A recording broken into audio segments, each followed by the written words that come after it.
प्रिय विद्यार्थियों, सुबह के नमस्ते।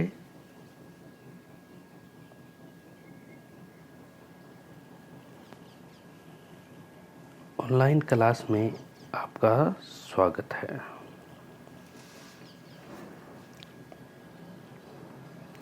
हम 9th क्लास हिंदी का अध्ययन कर रहे थे।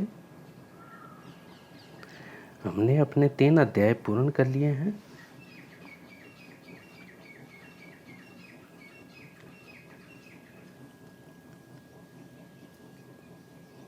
जिनमें है 2 बैलों की कथा, लाशा की ओर और उपभोक्तावाद की संस्कृति। ये 3 अध्याय हमने पढ़ लिए हैं। आज चौथा अध्याय हम पढ़ने जा रहे हैं। चौथा अध्याय है अपना सांवले सपनों की यादें।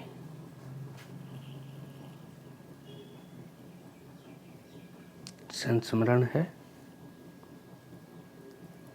जाबिर हुसैन जी के द्वारा रचित है सांवले सपनों की यादें।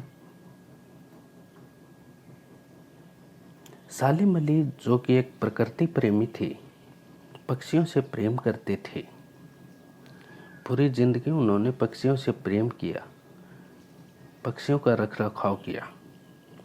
उसका वर्णन जाबिर हुसैन जी ने किया है। कितने सुंदर ढंग से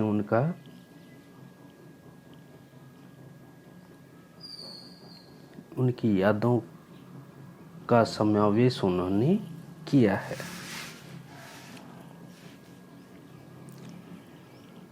सांवले सपनों की याद अध्याय शुरू करने से पहले हम जाबिर हुसैन, जो इसके लेखक हैं, उनका जीवन परिचय को थोड़ा सा पढ़ लेते हैं। कौन थे जाबिर हुसैन?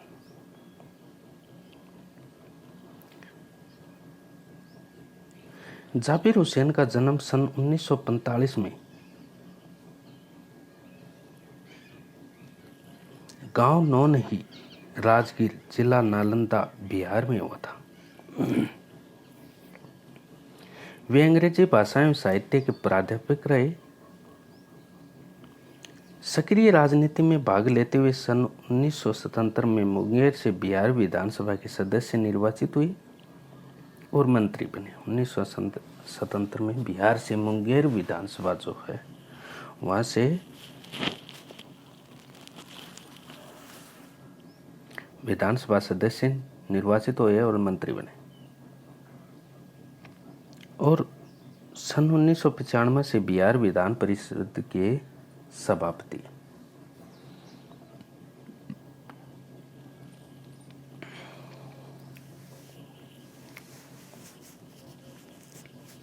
जाबिर हुसैन हिंदी, उर्दू तथा अंग्रेजी 3 भाषाओं में समान अधिकार के साथ लेखन करते थे। जाबिर हुसैन हिंदी में भी लिखते थे, अंग्रेजी में भी लिखते थे, उर्दू में, 3 भाषाओं में समान अधिकार से लिखते थे। उनकी हिंदी रचनाओं में जो आगे है, डोला बीबी की मजार, अतीत का चेहरा, लोंगा, एक नदी रेत भरी प्रमुख है।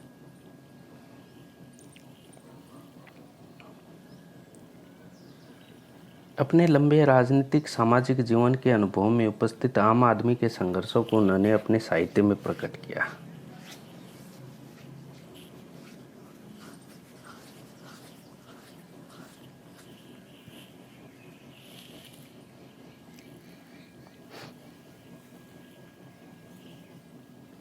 अपने लंबे राजनीतिक और सामाजिक जीवन के अनुभव में उन्होंने आम आदमी, जो साधारण व्यक्ति हैं, उसका क्या संघर्ष होता है, वो किस तरह से अपनी जिंदगी से संघर्ष करता है, उस संघर्ष को उन्होंने अपने साहित्य में प्रकट किया। संघर्षरत आम आदमी और विशिष्ट व्यक्तियों पर लिखे गए उनकी डायरियां चर्चित, प्रशंसित हुए हैं, प्रशंसा की पात्र हुई हैं। जाबिर हुसैन ने डायरी विद्या में एक अभिनव प्रयोग किया है, जो अपनी प्रस्तुति शैली और शिल्प में नवीन है, नई है।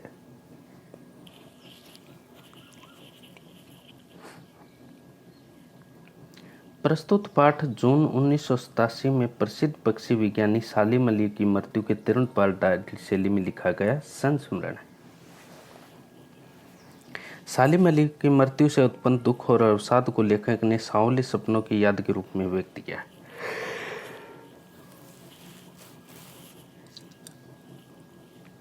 सालिम अली का स्मरण करते हुए लेखक ने उनका व्यक्ति चित्र प्रस्तुत किया है। यहाँ भाषा की रवानी और अभिव्यक्ति की शैली दिल को छूती। सालिम अली की मृत्यु के बाद उन्होंने एक संस्मरण लिखा है। सालिम अली का जीवन किस तरह से रहा है, किस तरह से वो पक्षी प्रेमी रहे हैं, उन्होंने सांवले सपनों की याद के रूप में व्यक्त किया। जो सपने हैं, सालिम अली का जो छायाचित्र उनके मन के ऊपर छाया था, उन सपनों की यादें उन्होंने लिखी।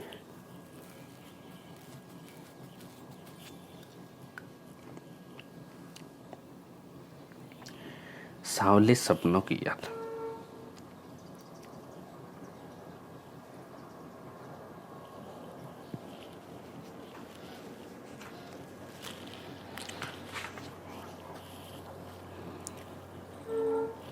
सुनहरे परिंदों, सुनहरे रंग बिरंगे पक्षियों के खूबसूरत पंखों पर सवार सांवले सपनों का एक हुजूम मौत की खामोश वादी की तरफ अग्रसर है।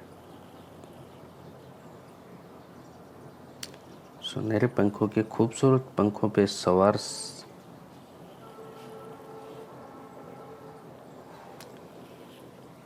सालिम अली की याद को लेकर एक हुजूम, एक जनसमूह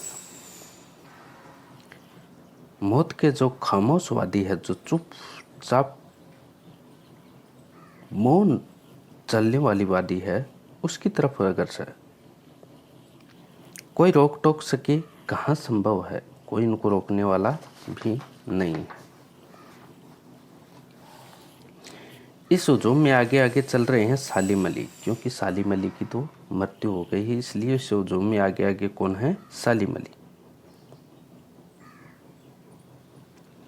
अपने कंधों पर सैलानियों की तरह अपने अंतिम सफर का बोझ उठाए। अपने कंधों पर पूरी जिंदगी जो उन्होंने जी है, लगभग 100 साल की उम्र,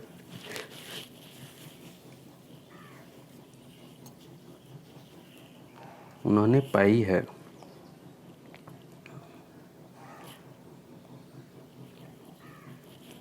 उसमें अपने अंतिम जो सफर है उसका बोझ उठाए हुए वे चल रहे हैं।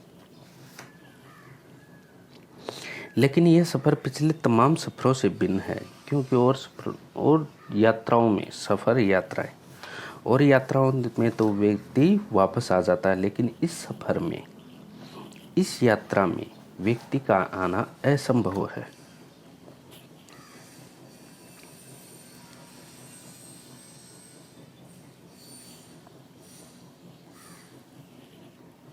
भीड़ भाड़ की जिंदगी और तनाव के माहौल से सालिम अली का यह आखिरी पलायन है, अंतिम पलायन है।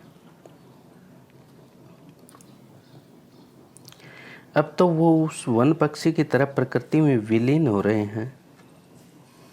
जिस तरह से वन का पक्षी प्रकृति में विलीन हो जाता है, उसी तरह विलीन हो रहे हैं।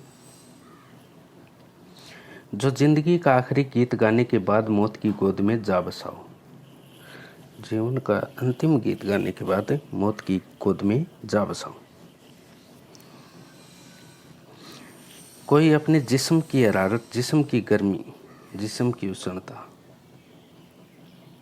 और दिल की धड़कन देकर भी उसे लौटाना चाहे तो वह पक्षी अपने सपनों के गीत दोबारा कैसे गा सकेगा?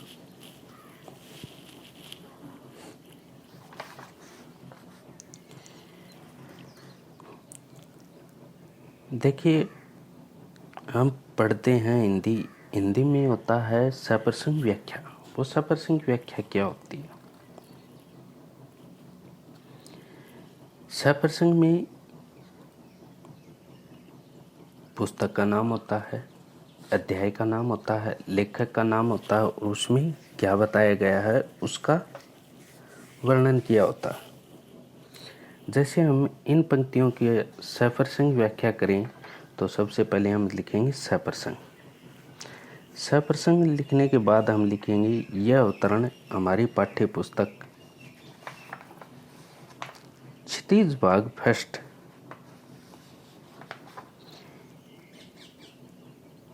के चौथे अध्याय सांवले सपनों की याद से लिया गया। इसके लेखक जाबिर हुसैन जी हैं। इसमें बताया गया है, इसमें सालिम अली की अंतिम यात्रा के बारे में बताया गया है, जो उनकी मृत्यु के बाद उनकी जो अर्थी निकल रही थी, उनका जो अंतिम संस्कार किया जा रहा था, उन्हें जो दफनाने के लिए ले जा रहे थे, उस समय का वर्णन इन पंक्तियों में किया है। इसके बाद हम व्याख्या करेंगे तो व्याख्या में लिखेंगे कि जाबिर हुसैन जी ने बताया है कि किस तरह से जाबिर हुसैन जी ने बताया है कि सालिम अली की मृत्यु के बाद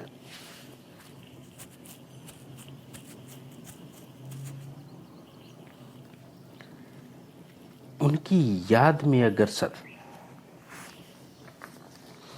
उनकी याद करते हुए कैसे एक सांवले सपनों का एक हुजूम, एक भीड़ मौत की खामोश वादी की तरफ जा रहा है, उन्हें कोई रोकने टोकने वाला नहीं है। इस हुजूम में सबसे आगे सालिम अली जी चल रहे हैं। अपने कंधों पर सैलानियों की तरह अपने अंतिम सफर का बोझ उठाए हुए सालिम अली जी आगे आगे चल रहे हैं। ये सफ़र पिछले सभी सफ़रों से अलग है, क्योंकि इस सफ़र में जाने के बाद व्यक्ति वापस नहीं आता और सफ़र में जाने के बाद व्यक्ति वापस आ जाता। भीड़ भाड़ की ज़िंदगी और तनाव के माहौल से दूर जा रहे हैं सालिम अली। उनका ये आखिरी पलायन है। वे उस वन पक्षी की तरह विलीन हो गए हैं जिस तरह से एक पक्षी गीत गाकर वापस प्रकृति में विलीन हो जाता।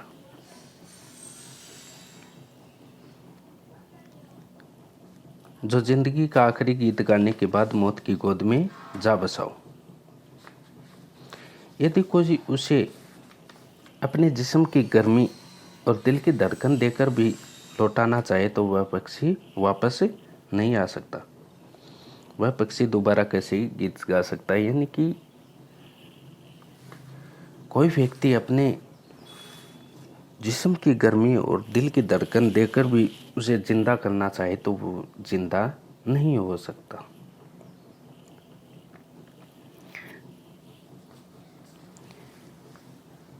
लेखक कहते हैं, जाबिर हुसैन जी कहते हैं, मुझे नहीं लगता कोई सोए हुए पक्षी को जगाना चाहेगा, क्योंकि ये तो हमेशा के लिए सो गए हैं, इसको जगाने की आवश्यकता नहीं। इतने समझदार लोग हैं कि सोए हुए पक्षी को, यानी कि सालिम अली को, कोई नहीं जगाएगा।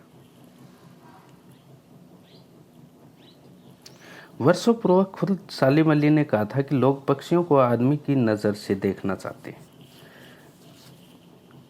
बहुत साल पहले खुद सालिम अली ने कहा था कि लोग क्या है, पक्षियों को आदमी की नज़र से देखना चाहते हैं।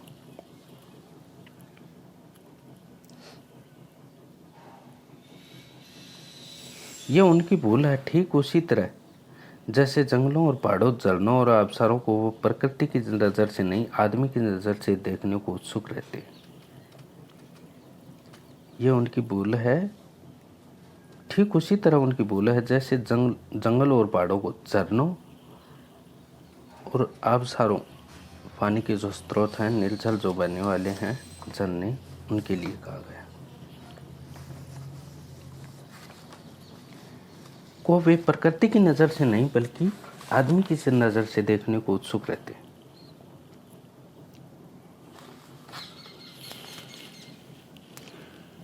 भला कोई आदमी अपने कानों से पक्षियों की आवाज़ का मधुर संगीत सुनकर, पक्षियों की आवाज़ का मीठा संगीत सुनकर अपने भीतर रोमांच का सोता फूटता महसूस कर सकता? रोमांच का झरना रोमांच का तालाब अपने अंदर रोमांच जगा सकता है क्या कोई व्यक्ति पक्षियों की मधुर आवाज सुनकर?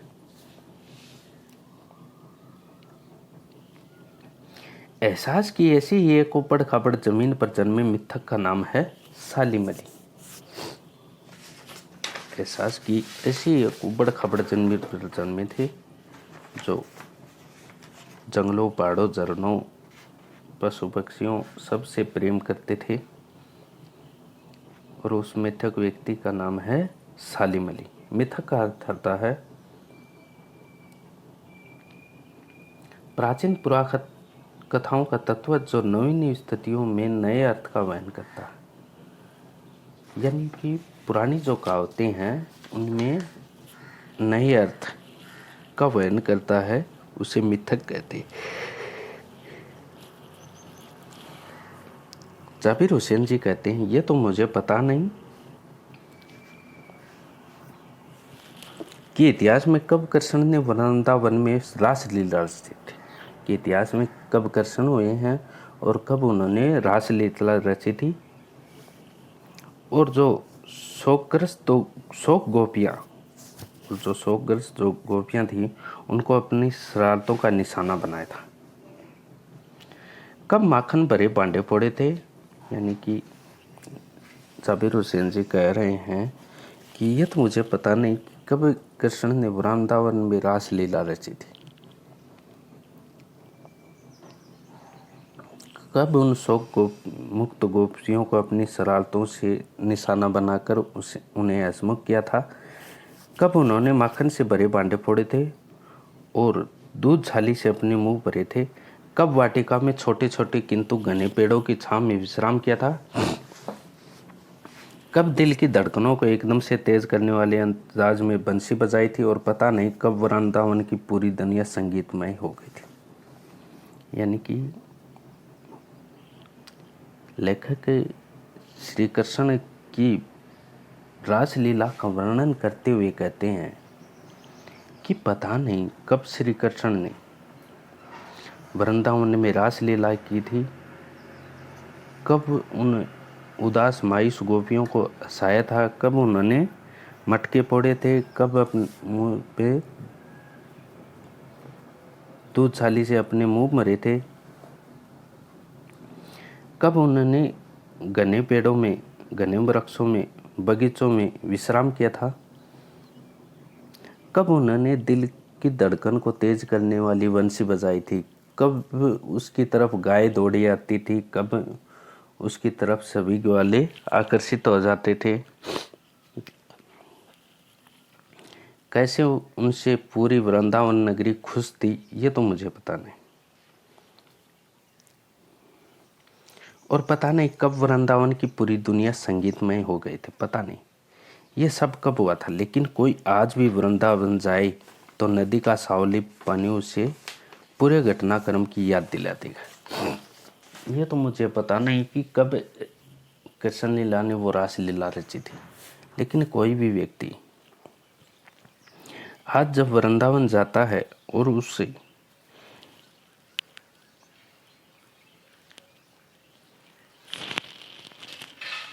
यमुना ने जो नदी है उसके पानी की तरफ जाता है तो वो पूरा घटनाक्रम उसको याद दिला देता है।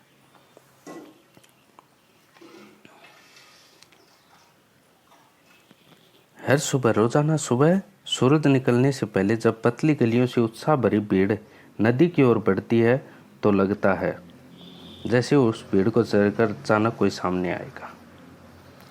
जब नदियों की तरफ वो भीड़ जाती है तो ऐसा लगता है कि उस भीड़ को चीरकर अचानक कोई सामने आएगा और बंसी की आवाज़ पर सब किसी के कदम थम जाएंगे, और वो बंसी बजाएगा और बंसी की आवाज़ पर सभी व्यक्तियों के कदम थम जाएंगे।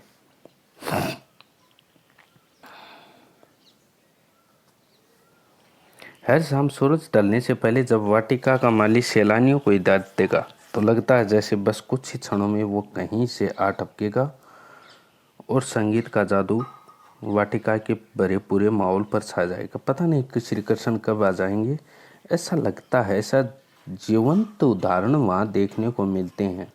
ऐसा जीवंत दृश्य वहाँ देखने को मिलता है कि कब श्री कृष्ण वहाँ जाएं और उस वाटिका को, उस वृंदावन नगरी को उत्साहित कर दें, माहौल पर छा जाए। वृंदावन कभी कृष्ण की बांसुरी के जादू से खाली हुआ है क्या? वो दृश्य देखकर ऐसा लगता है कि वृंदावन में हमेशा श्री कृष्ण अपनी बांसुरी का जादू, अपनी बांसुरी बजाते रहते हैं और अपनी बांसुरी का जादू भी खेलते रहते हैं।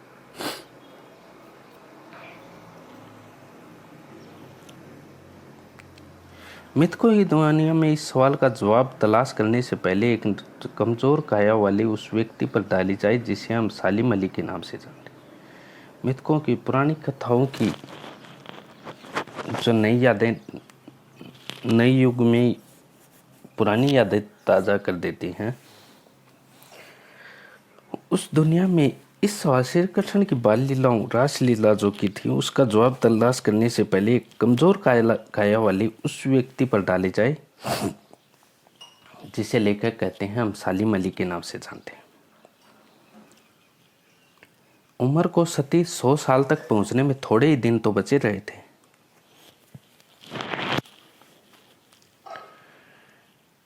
संभव है लंबी यात्राओं की थकान ने उनके शरीर को कमजोर कर दिया और उनकी मृत्यु जो है वो कैंसर जैसी जानलेवा बीमारी से हुई थी और कैंसर जैसी जानलेवा बीमारी उनकी मौत का कारण बनी।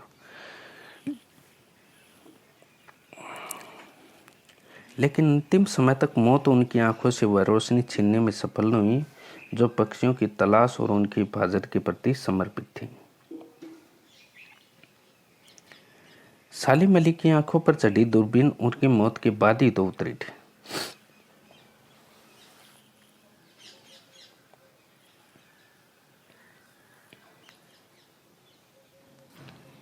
सालिम अली पक्षी प्रेमी थे।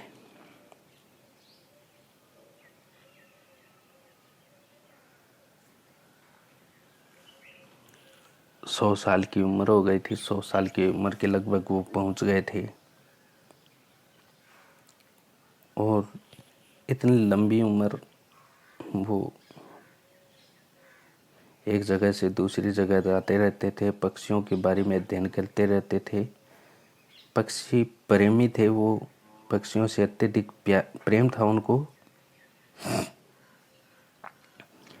बाद में उन्होंने कैंसर जैसी बीमारी का सामना किया और अंतिम सांस कैंसर जैसी बीमारी से लड़ते हुए उन्होंने ली थी।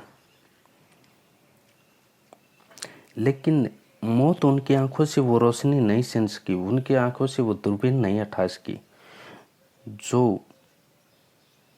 वो पक्षियों की तलाश करते थे और उनकी रखरखाव के प्रति समर्पित थी। सालिम अली की मौत के बाद ही उनकी आंखों से दूरबीन उतरी थी।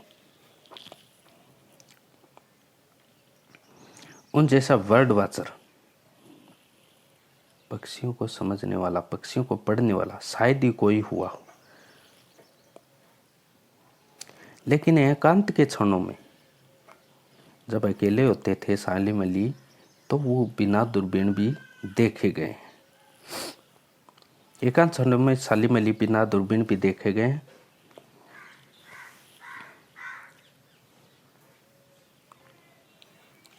दूर क्षितिज तक फैली जमीन और झुके आसमान को छूने वाली उनकी नजरों में कुछ कुछ वैसा ही जादू था जो प्रकृति को अपने घेरे में बांध लेता।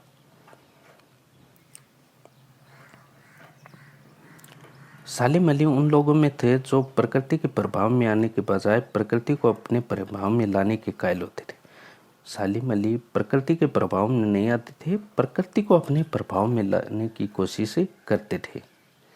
उनके लिए प्रकृति में हर तरफ एक हस्ती खेलती रहस्य भरी दुनिया पसरी थी। यह दुनिया उन्होंने बड़ी मेहनत से अपने लिए गढ़ी थी। इसके गढ़ने में उनकी जीवन साथी तमीना ने काफी मदद पहुंचा दी। उनकी जीवन साथी यानी कि उनकी पत्नी थी तमीना। जो हर समय उनका साथ देती रहती थी। तहमीना स्कूल के दिनों में उनकी सहपाठी रही थी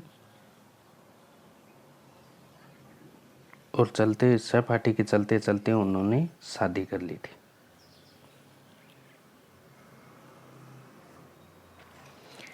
अपने लंबे रोमांचकारी जीवन में ढेर सारे अनुभवों के मालिक सालिम अली एक दिन केरल की साइलेंट वैली नेशनल पार्क है, साइलेंट वैली को रेगिस्तान हवा के झोंकों से बचाने का अनुरोध लेकर चौधरी चरण सिंह से मिले थे।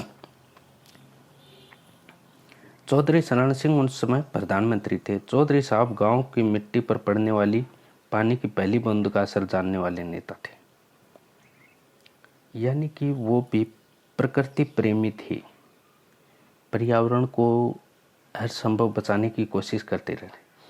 पर्यावरण के संभावित खतरों का जो चित्र सालिम अली ने उनके सामने रखा, उसने उनकी आंखें नम कर दी थी।